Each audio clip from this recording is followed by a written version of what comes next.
올리겠습니다. 신명기 5장 1절에서 3절. 모세가 온 이스라엘을 불러 그들에게 이르되 이스라엘아, 오늘 내가 너희의 귀에 말하는 규례와 법도를 듣고 그것을 배우며 지켜 행하라. 지켜 행하라. 우리 하나님 여호와께서 호렙산에서 우리와 언약을 세우셨나니 이 언약은 여호와께서 우리 조상들과 세우신 것이 아니요 오늘 여기 살아있는 우리 곧 우리와 세우신 것이라. 아멘. 오늘 아침에는 괴롭히는 말씀 물음표, 축복의 말씀 물음표. 그래서 하나님의 말씀은 괴롭히는 말씀인가 아니면 축복의 말씀인가 하는 제목으로 같이 은혜를 나누겠습니다. 하나님의 의도와 뜻과 우리의 생각은 너무너무 다른 것 같습니다. 우리 사람들은 제가 겪어보니까 거의 다 그런 것 같아요. 같은 말을 반복해서 듣는 것을 상당히 힘들어합니다.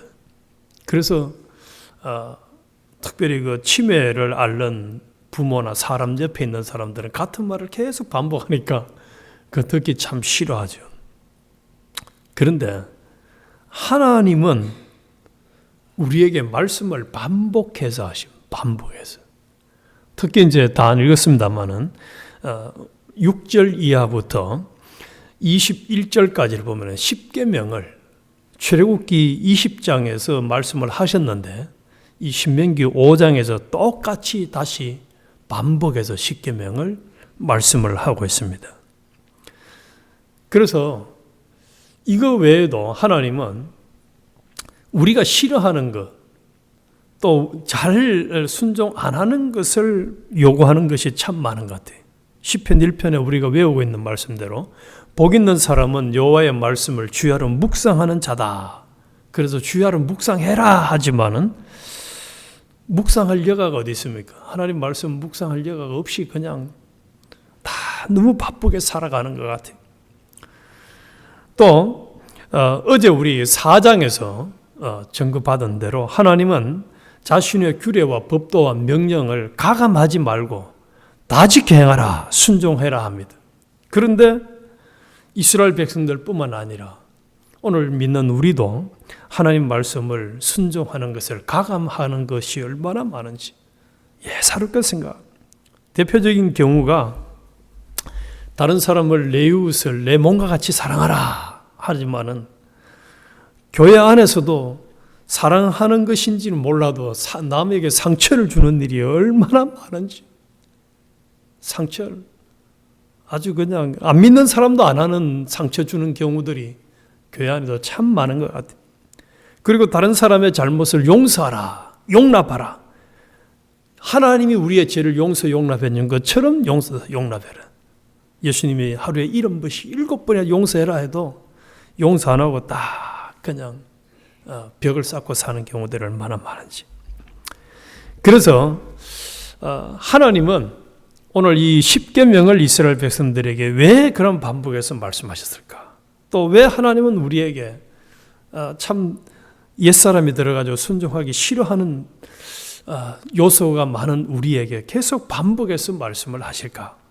그 이유를 오늘 살펴보겠습니다. 그래서 하나님 말씀이 우리를 괴롭히는 말씀인지 아니면 축복의 말씀인가 하는 것입니다. 1절에서 3절에 분명히 하나님은 이스라엘 백성들에게 모세를 통해서 이 10계명은 너희들과 곧 우리와 세우신 것이라. 그래서 다른 사람들이 지켜야 될 말씀이 아니고 우리가 지켜야 될 말씀이라는 거예요. 더 나아가서는 이 자리에는 우리가 지켜야 될 말씀, 내가 지켜야 할 말씀이라는 사실입니다.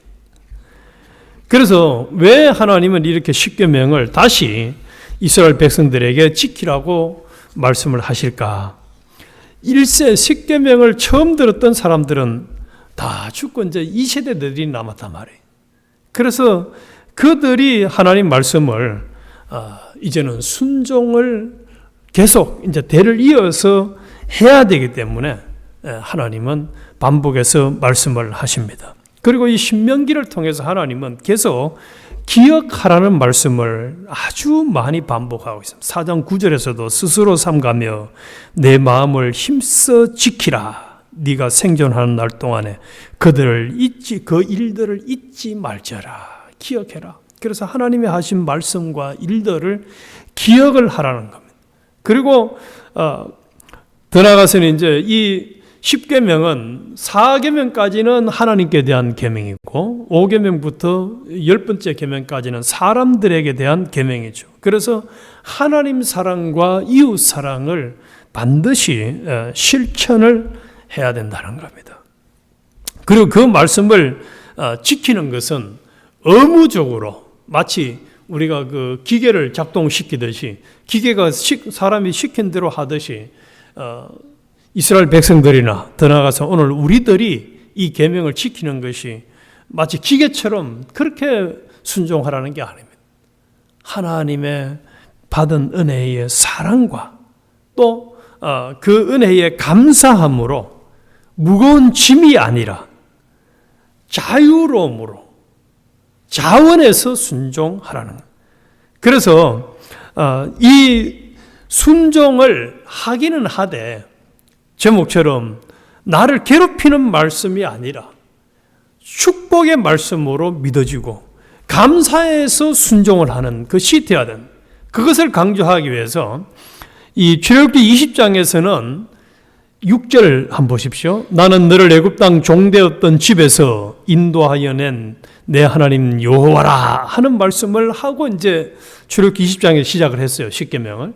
그런데 이 신명기 5장에 와서는 1계명부터 4장까지를 말씀하시고 난 다음에 또 반복해서 15절 다 같이 한번 보십시오. 15절에 너는 기억하라. 네가 애굽 땅에서 종이 되었더니 내 하나님 여호와가 강한 손과 편팔로 거기서 너를 인도하여 내었나니 그러므로 내 하나님 여호와가 내게 명령하여 안식일을 지키라 하였느니라.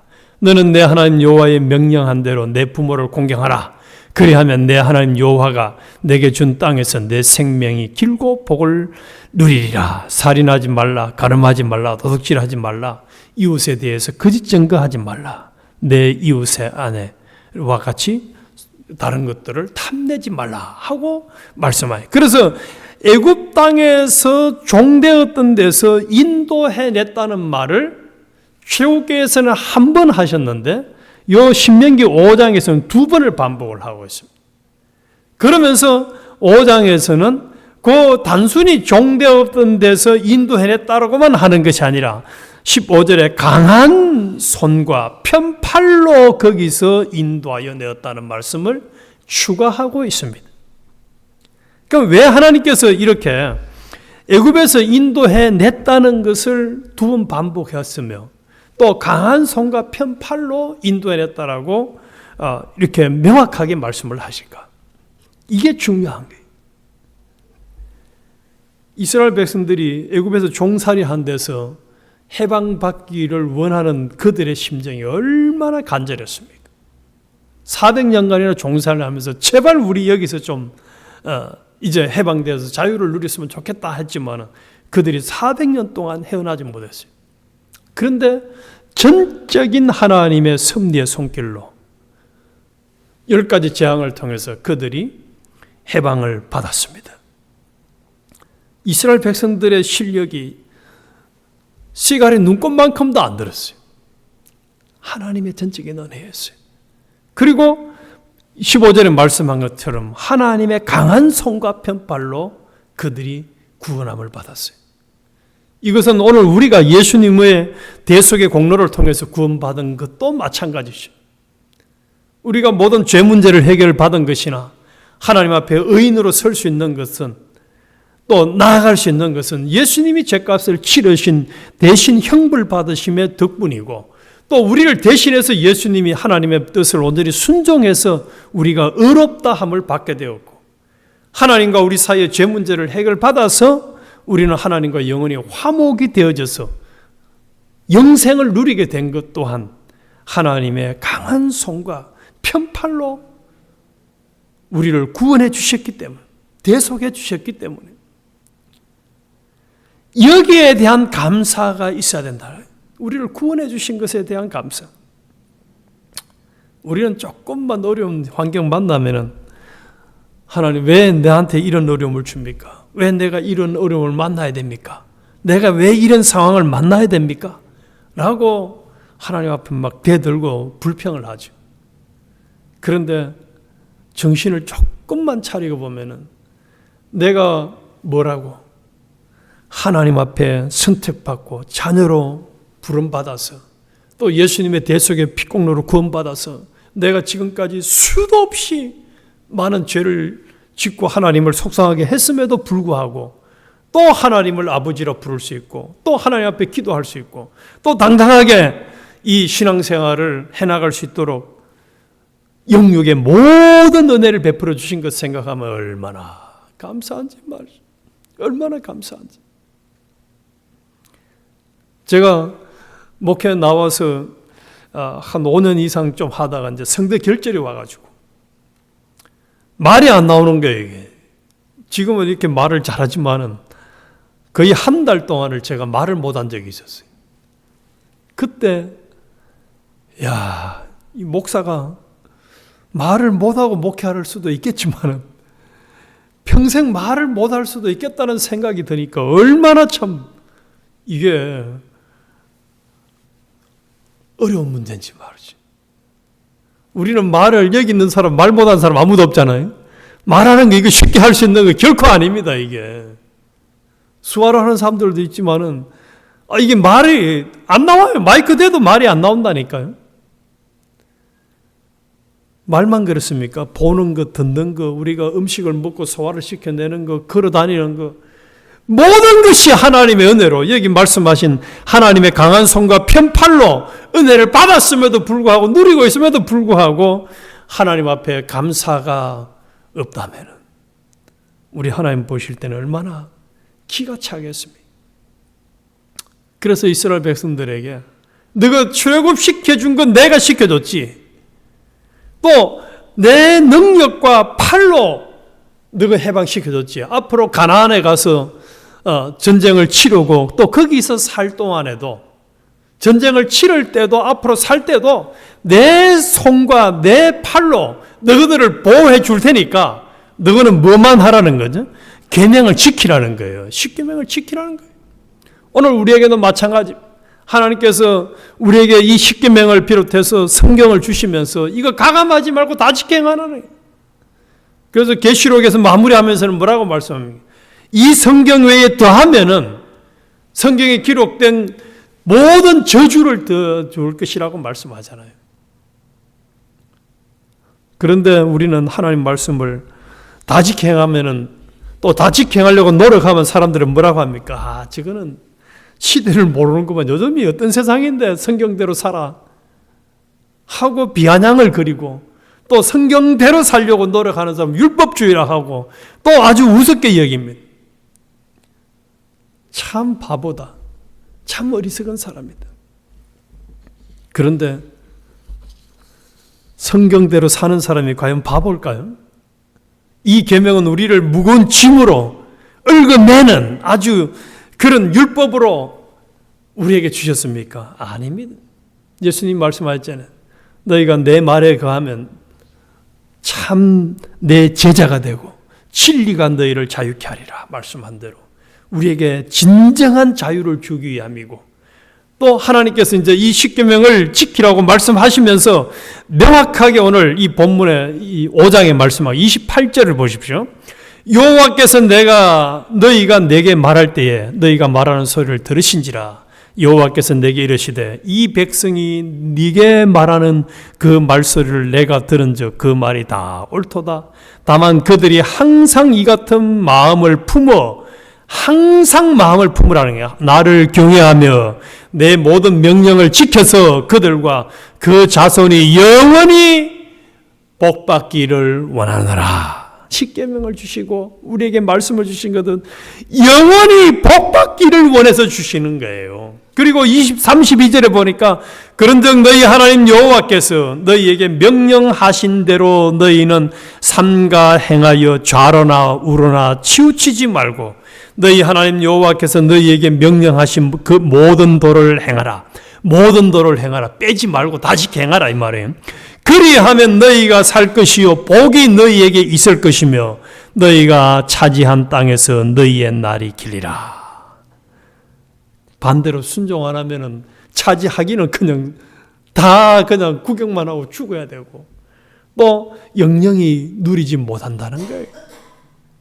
그래서 다시 제목, 하나님의 말씀은, 하나님의 법도와 규례와 명령은, 성령님의 감동과 인도는 우리를 얽어매는 무거운 짐이 아닙니다. 뭘 주시기 위함이라고요? 복을 주시기 위해서.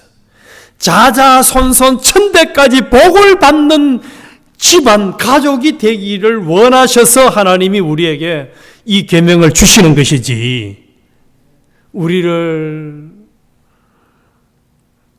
캐캐묵은 그런 마치 율법주의로 생각하는 사람들의 생각처럼 고리타분한 사람 만들기 위해서 이 계명 지키라는 거 아닙니다.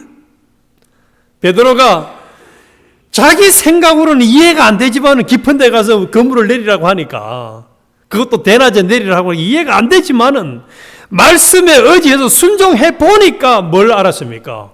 오, 주님 말씀은 역사가 일어나는구나. 기적이 일어나는구나. 중요한 것은 이겁니다. 왜 사람들이 하나님 말씀이 무거운 짐으로 여겨질까요? 왜 이 시대에 이렇게 꼭 살아야 되냐 하고 의문을 품고 온전히 순종하는 삶을 못 살까요? 믿음으로 순종을 안 해보니까, 행함이 없는 믿음이 되놓으니까 하나님의 역사를 경험하지 못하고, 경험하지 못하니까 더더욱 안 믿어지는 거예요. 우리는 누가 하신 말씀이기, 이 말씀은 하나님이 하신 말씀. 이스라엘 백성들에게 너가 가나안 땅에 들어갔어도요, 이 십계명을 반드시 지켜. 더하지 말고 빼기 하지 말고 다 지켜. 내 이웃을 내 몸같이 사랑해. 나를 계속 경외해야 돼. 항상 마음을, 하나님을 경외하는 마음을 가지라는 거예요. 항상이란 말은 왜 붙였겠습니까? 안 그럴 수도 있다는 거예요. 경외하지 않고 또 하나님 계명을 어길 수도 있기 때문에 하나님이 딱 이 단서를 단 거예요. 너희는 항상 나를 경외하며 내가 명령하는 명령을 다 지켜 행하라. 그래야 너희에게 영원히, 너희 자손이 영원히 복받기를 원하노라 하는 말씀이 실상적으로 이루어진다는 거예요. 우리도 마찬가지. 우리 하나님 말씀을 지키되 항상 지켜야 됩니다. 항상 경외해야 됩니다. 항상 하나님 말씀을 따라서 순종하는 삶을 살아가면은 하나님은 우리에게 항상 복을 주실 것입니다. 그리고 항상 형통하게 해주실 것입니다. 시절을 쫓아 과실을 맺는 복을 누리게 될 겁니다. 어떤 어려움이 와도 하박국에서도 말씀한 것처럼 아무런 눈에 보이는 그런 조건이 없어도 순종하면 하나님이 그것을 천국으로 만들어 줄 것이고, 말라기에서는 뭐라고 합니까? 순종하는 사람에게 기한 전에 곡식이 떨어지지 않도록 지켜주실 것이고, 모든 황충을 제거해 주실 것이고, 합력해서 선을 이루도록 하나님이 역사해 주시겠다고 했잖아요. 그래서 우리 이제 하나님 말씀을, 또 하나님의 뜻을 무거운 짐으로 생각하지 말고 우리를 복에 넘치는 복을 주시고 또 누리는 복 있는 사람 만드시기 위한 하나님의 인도다, 섭리다, 명령이다. 우리는 조금 더 의심하지 말고 믿고 순종해서 우리도 항상 복을 누리는 복 있는 사람들이 되시기를 주님의 이름으로 축원합니다. 아버지 하나님, 그렇습니다. 믿음으로 살아본 사람들은 눈